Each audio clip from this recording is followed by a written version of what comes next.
Hello, it's Pris, and I have a couple more prophecies I want to share. This one is from July 13th, and it was called There is a Train Coming. And this is what the Lord said. It's being loaded right now with all that you need for the days to come, including courage, faith, and my ability to provide everything you need: finances, food, water, supernatural provision that you've never seen. It is bringing supernatural provision from heaven to the saints and to the elect of God, that they'll be able to go through the season ahead. I've told you about this before, but somehow it's not sinking in for some people because it's so hard to imagine this paradigm shift.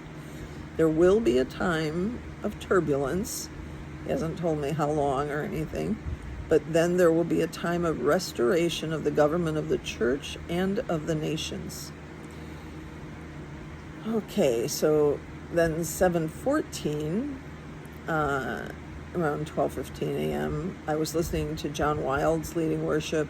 He's a wonderful worship leader in Florida. And I started feeling the healing presence of the Lord, weeping in his presence, and I heard this. You are on the crest of a wave, though you can't see it.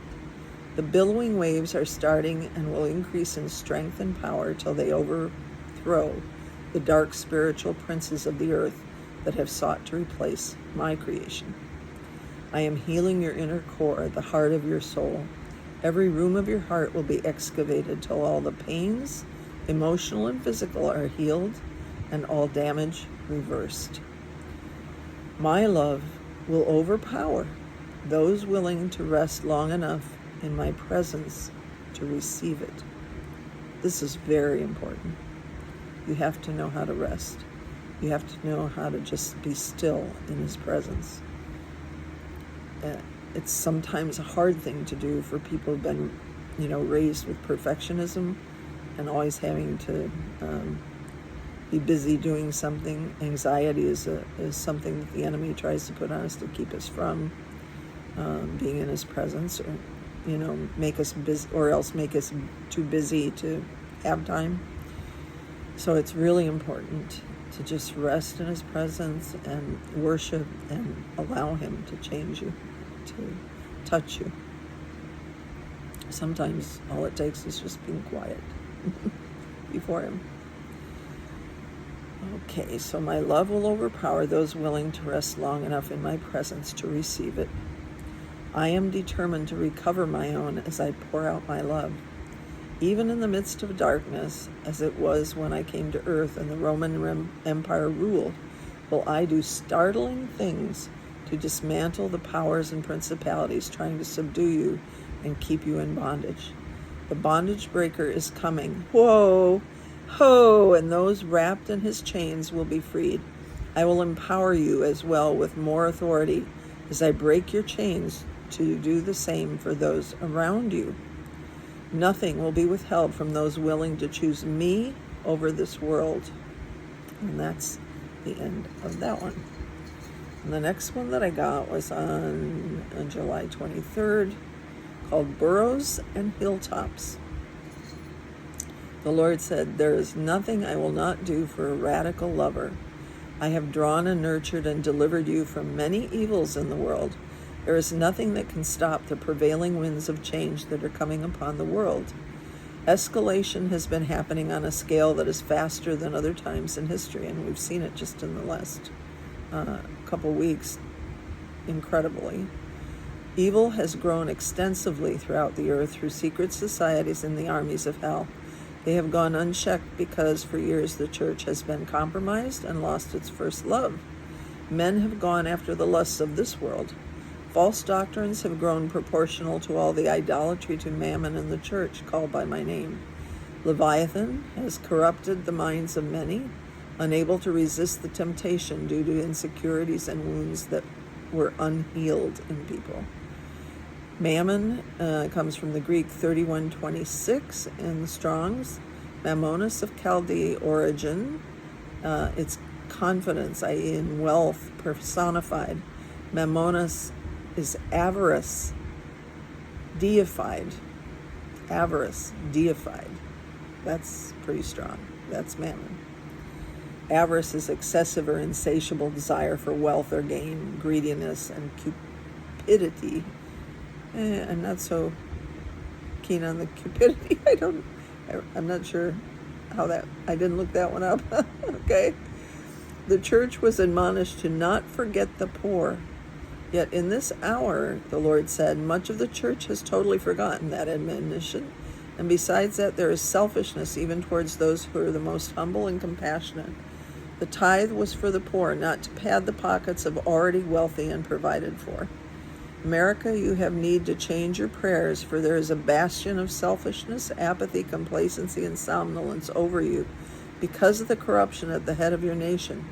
This nation would have not gone this direction had there been prayer and evangelism as priorities.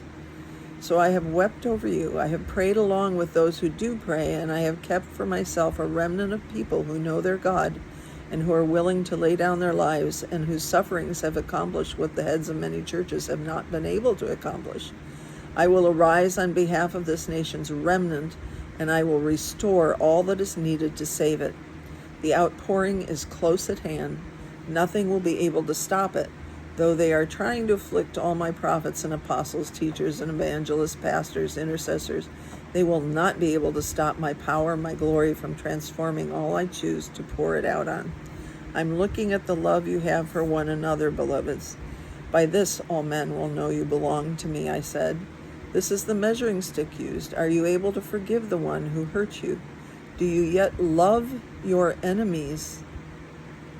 I know it's hard, but this is the standard I set, even on the cross. Try to understand my love for all. He's not talking about the reprobate, okay?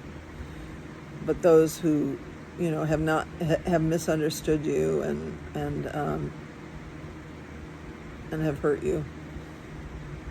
If you love only those who love you, how are you different from the Pharisees of old? Will you be your brother's keeper? Kitty's wanting attention. Understand I'm coming for a spotless bride, so I will leave no corner of your heart uncleansed with my fire. The spirit of burning is increasing, for I am determined to accomplish my word. He is determined, okay? So he wants us to be determined, yes, but he's the one who changes us.